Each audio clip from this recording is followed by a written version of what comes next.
SSP retired नियाज अहमद खोसा की diary से एक जबरदस्त केस का अहवाल। एक लड़की अपनी इज्जत बचाते हुए अपने 4 साल बेटे के सामने कत्ल हो गई। हम अपनी पूरी कोशिशों के बावजूद उसको इंसाफ ना दिला सके।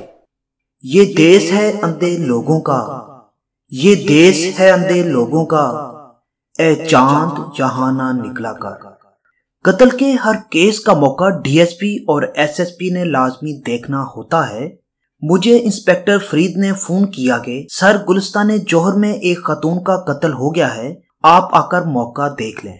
मैं कुछ देर में इलाका डीएसपी मिस्टर डॉक्टर नजीब मौजूदा एसएसपी ट्रैफिक वेस्ट के साथ मौका पर मौजूद था। वाकया ये था कि खातून खाना का शौहर सुबह को जैसे ही अपनी जॉब पर जाने के लिए फ्लैट से निकला, थोड़ी देर में खातून के शौहर के एक रिश्तेदार ने बेल बजाई और घर में आ गया। उस वक्त खातून खाना अपने 4 साल बेटे को स्कूल भेजने के लिए तैयार कर रही थी। नौजवान आते ही खातून से दस्त दराजी करने लगा। खातून लड़ने मरने पर उतर आई। लड़का इस सूरत हाल के लिए तैयार नहीं था। जब लड़के ने देखा कि बात बिगड़ रही है तो जल्दी से किचन में गया और सब्जी काटने वाली छुरी से खातून पर हमला कर दिया और छुरियों के वार करके उसे बुरी तरह जख्मी कर दिया। इतने में बाहर काम करने वाली नौकरानी ने बेल बजाई तो लड़का बौखला गया और जल्दी में बाहर का दरवाजा खोला और निकल भागा। दरवाजे के साथ खातून का 4 साल बेटा खड़ा था, जो दरवाजा अचानक खुलने की वजह से सर में चोट लगने की वजह से जख्मी हो गया था और बच्चा उस आफत नागहानी को देख रहा था। यह तो बच्चे की जिंदगी थी कि ऐन वक्त पर नौकरानी आ गई, वरना ऐसे मौका पर मुल्जमान पहचाने जाने के डर से पूरे के पूरे खानदान को कत्ल कर देते हैं। नौकरानी ने अंदर दाखिल होकर देखा कि खातून और बच्चा दोनों जख्मी हैं। नौकरानी ने बाहर निकलकर शोर किया। साथ के फ्लैटों से लोग निकल आए और चौकीदार भी गेट छोड़कर ऊपर आ गया। नौकरानी चीखती चिल्लाती रही मगर कोई अपनी कार निकालने के लिए तैयार ना हुआ, क्योंकि ऐसे मौका पर हम लोग अपनी कीमती कार के सीट कवर खून आलूद नहीं करना चाहते। मजबूरन चौकीदार नीचे गया और मिन्नत समाजत करके एक रहमदिल टैक्सी वाले को राजी किया, वरना गाड़ी खून से खराब होने के डर से टैक्सी वाले भी इनकार कर देते हैं। और लोगों की मदद से खातून और बच्चे को टैक्सी में मुंतकिल किया। नौकरानी दोनों जख्मियों को लेकर सिविल अस्पताल चली गई। खातून ज्यादा खून बह जाने की वजह से रास्ते में ही फौत हो गई। मौके वारदात देखते वक्त मैं एक बात से उलझन का शिकार हो रहा था कि बाथरूम के फर्श पर खून के कतरों के निशानात थे।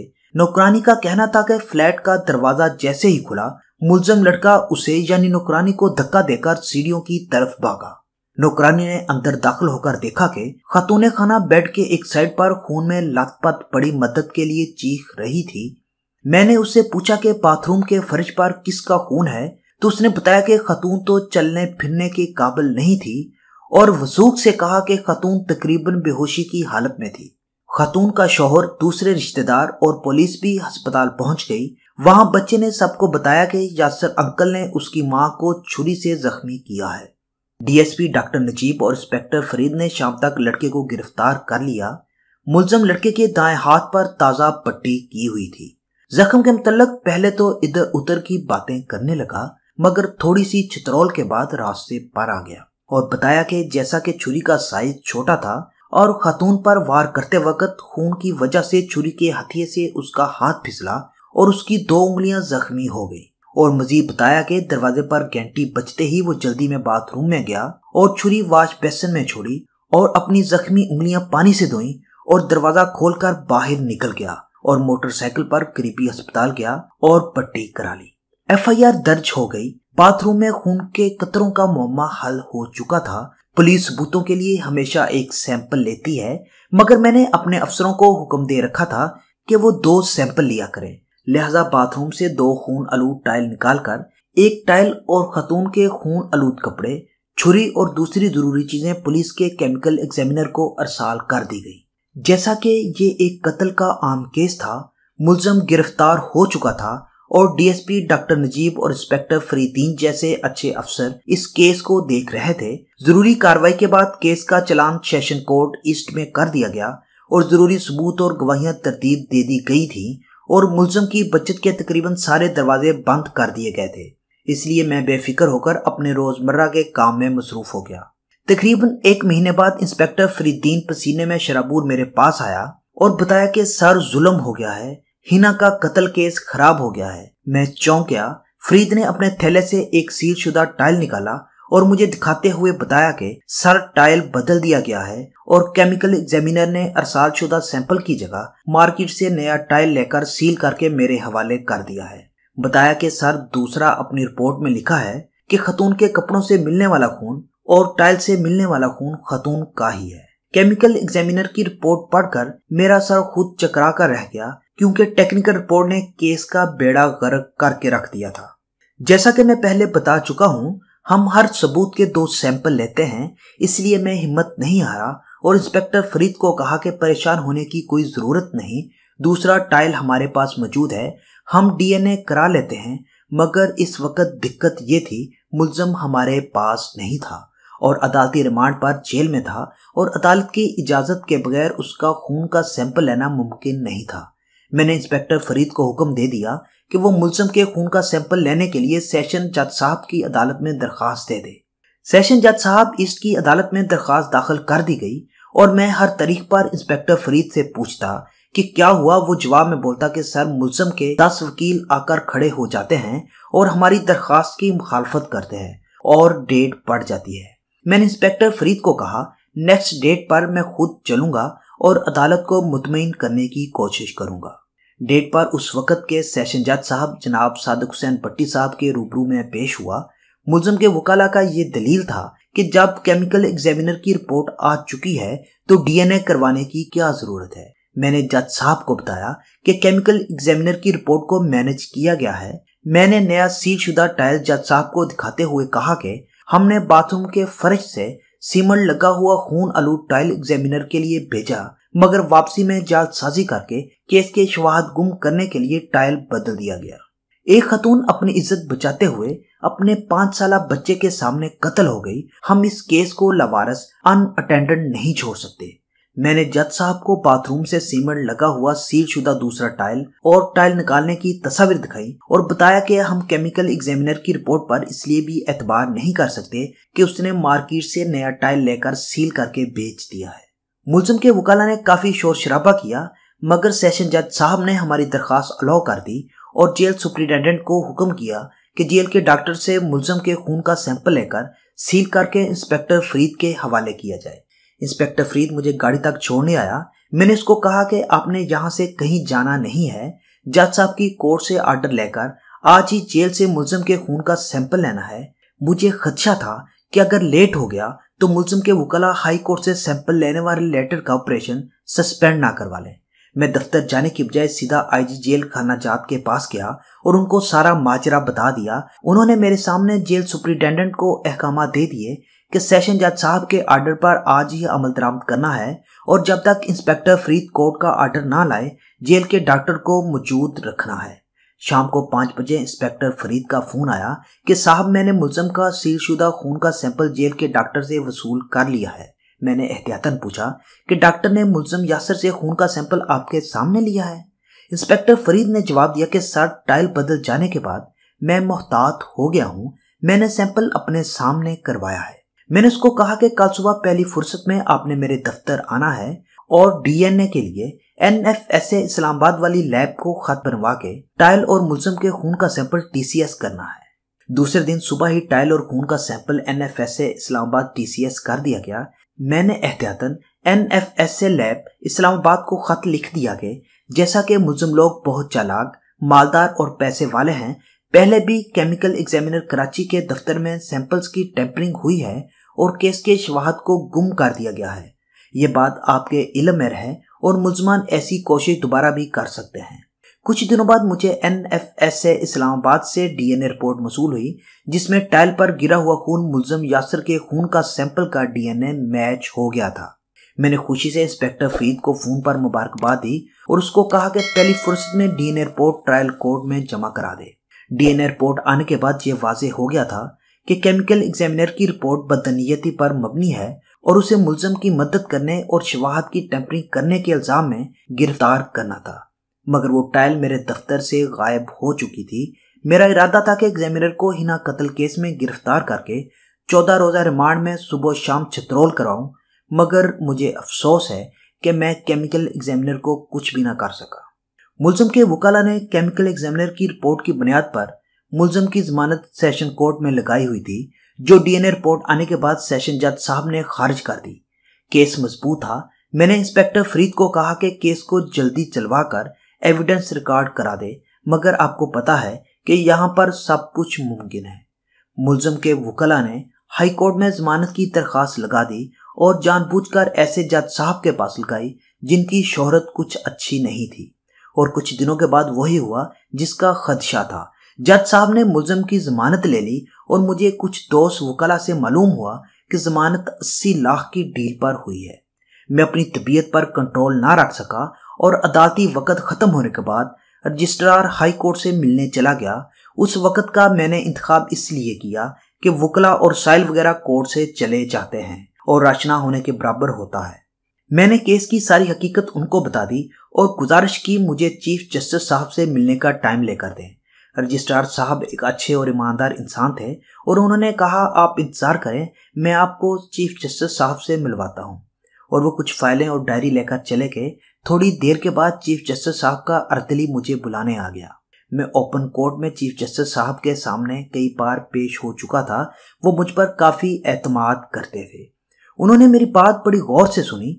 मैंने टाइल बदलने, एग्जामिनर की रिपोर्ट, टाइल चोरी होने, जेल से मुलजिम का खून लेने और डीएनए रिपोर्ट चीफ जस्टिस साहब को दिखाई। वो कुर्सी पर बार बार पहलू बदल रहे थे और बेचैन हो रहे थे और मुझसे सवाल किया कि क्या आपको यकीन है कि डील के तहत जमानत हुई है। मैंने उनको कहा, सर आप सीनियर तरीन जज हैं, आप खुद या किसी और जज साहब से जमानत की फाइल को चेक करवा लें। अगर जमानत मेरिट पर ली गई है तो मैं गलत हूँ। अगर जमानत लेने में मुलजिम को फेवर दिया गया है तो कौन मुफ्त में फेवर देता है। चीफ जस्टिस साहब ने कहा कि अगर जमानत में फेवर दिया गया है तो आपको पता चल जाएगा मैं क्या करता हूँ। रजिस्ट्रार साहब भी मुलाकात में मौजूद थे और मुझे बुलाकर ले आने वाला अर्दली चैम्बर में अंदर मौजूद सब कुछ सुन रहा था। मैं चीफ जस्टिस साहब को सल्यूट करके चैम्बर से निकल आया। पता नहीं जमानत लेने वाले जज साहब को कैसे पता चल गया। एक दिन आईजी साहब, जो कुछ माह पहले नए लगे थे, ने मुझे अपने दफ्तर बुला लिया, जिसे मैंने दफ्तर में अंदर जाकर सल्यूट किया। वो बजाय जवाब देने के स्टिक लेकर खड़े हो गए और सख्त बरहमी से कहा कि तुम मेरी इजाजत के बगैर चीफ जस्टिस साहब से क्यों मिलने गए? तुमने जज साहब की क्यों शिकायत की? डिसिप्लिन फोर्स है। मैंने आईजी साहब को कोई वजाहत नहीं दी, इसलिए कि वो सख्त गुस्से में थे।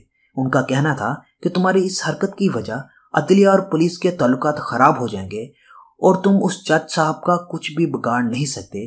तुमने जज साहब की शिकायत करके खुद को खराब किया है। मैं तुम्हारी एसीआर खराब कर दूंगा, वगैरह वगैरह।